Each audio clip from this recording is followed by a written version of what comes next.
আসসালামু আলাইকুম রহমতুল্লাহ। বন্ধুরা, আশা করি সবাই ভালো আছেন। আলহামদুলিল্লাহ আলা কুল্লি হাল। আল্লাহ পাকের অশেষ মেহেরবানি, হজের কাম শেষ হওয়ার পরে পরে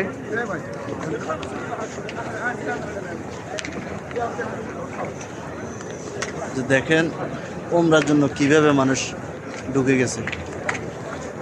হুজুর পাক সাল্লাল্লাহু আলাইহি সাল্লামের রওজা মুবারকে সালাম দেওয়ার জন্য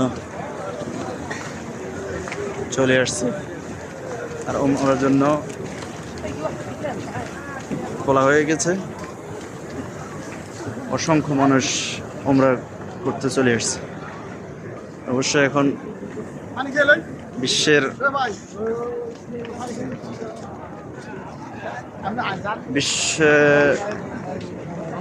ইরান এবং ইসরায়েলের যুদ্ধের কারণে আরো কিছু কম না হলে আরো অনেক ভিড় জমাইতো। কেন মুহররমের প্রথম তারিখ থেকে শুরু হয় উমরার সম্পূর্ণ কাজ। আলহামদুলিল্লাহ, দেখেন পুরা হারাম ফুল হয়ে গেছে।